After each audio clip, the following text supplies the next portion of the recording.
নমস্কার সকলকে। রান্নাঘরের রান্নাবাটির চ্যানেলে আপনাদের সকলকে স্বাগত জানাই। আজ আমি রাঁধবো তেলাপিয়া মাছের ঝাল। তোমরা দিদিভাইরা ভিডিওটা কে কোথা থেকে দেখছো তা কিন্তু অবশ্যই কমেন্ট করে জানিও।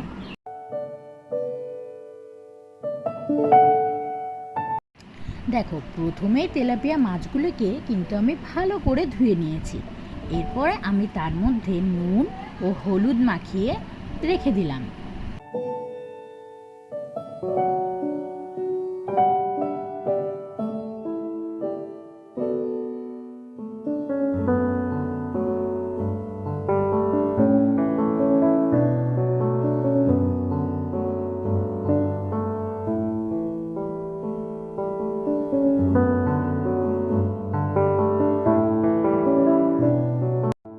এরপর আমি শিলে কয়টা কাঁচা জিরাও বেটে নিচ্ছি। কাঁচা জিরেটা তোমরাও কিন্তু ভালো করে বেটে নিও। এরপর আমি শিলনোড়াতে 3 থেকে 4 কুচি আদা ও কয়টা কাঁচা লঙ্কাও বেটে নিচ্ছি। কাঁচা লঙ্কাটা তোমরা নিজেদের পরিমাণ মতো দিও। আমরা ঝালটা বেশি খাই বলে আমি কিন্তু বেশি করে কাঁচা লঙ্কা নিয়ে নিয়েছি। এরপরে কিছুটা পেঁয়াজ কিন্তু আমি কুচি কুচি করে কেটে নিলাম, আর এটাও এবারে শিলনোড়াতে বেটে নেব। আরও কিছুটা পেঁয়াজ কিন্তু আমি কুচি করে কেটে রেখে দিয়েছি।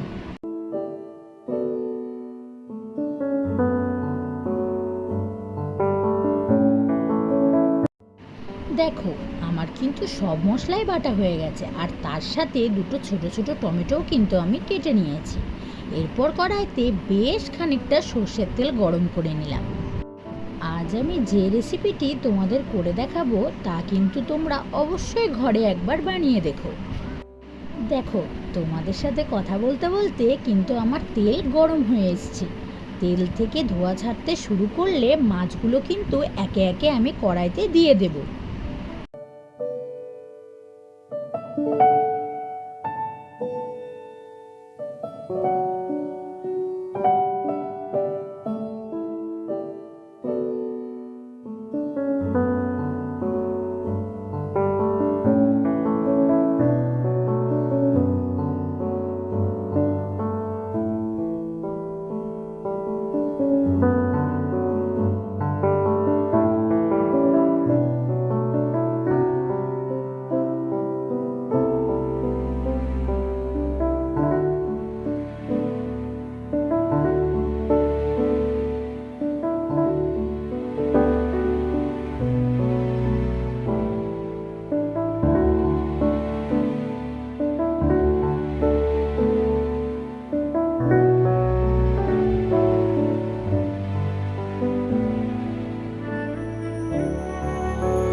মাছগুলোর এক পিঠ কিন্তু ভাজা হয়ে গেছে। এবার মাছগুলিকে কিন্তু আমি উল্টে পাল্টে ভালো করে ভেজে নেব। এরপর দেখো, ওই তেলে কালো জিরে ফোড়ন দিয়ে কুচনো পেঁয়াজ খানিকটা দিয়ে ভালো করে নাড়াচাড়া করে নেব।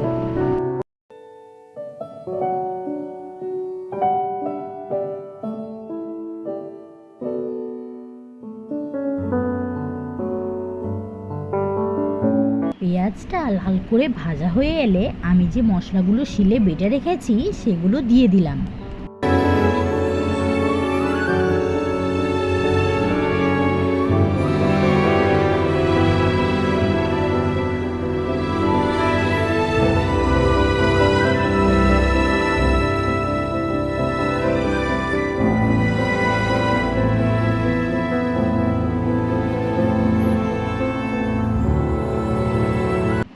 মশলাটিকে নাড়াচাড়া করার পর পরিমাণ মতো নুন আর পরিমাণ মতো হলুদও কিন্তু আমি দিয়ে দেব, আর কেটে রাখা টমেটো কুচি গুলি দিয়েও ভালো করে নাড়াচাড়া করে নেব।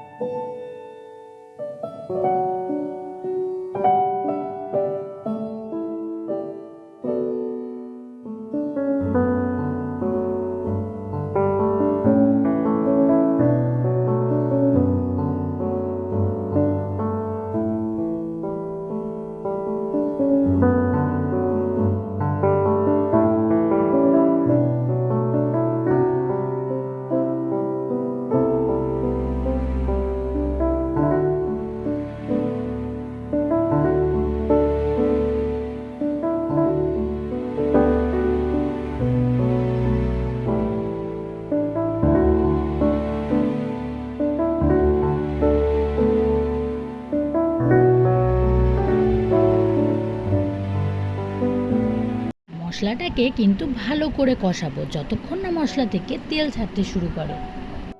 দেখো, মশলা কিন্তু ভালোভাবে কষে গেলে এবার খানিকটা জল দিয়ে কিন্তু কিছুক্ষণ ফুটাবো।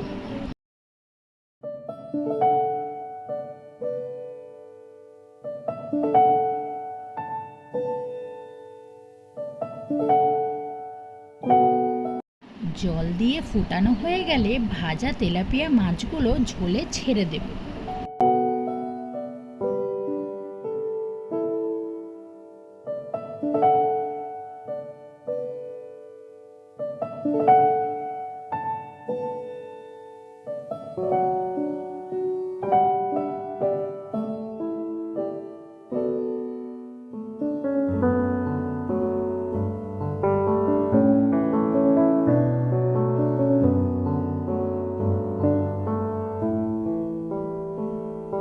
দেখো, তোমাদের সাথে কথা বলতে বলতে আমার কিন্তু রেসিপিটি রেডি। উপর থেকে 3 থেকে 4টে চেরা কাঁচা লঙ্কা দিয়ে আমি কিন্তু রেখে দেব। রেসিপিটি পছন্দ হলে অবশ্যই একটি লাইক এবং একটি সাবস্ক্রাইব করবে। Thank you.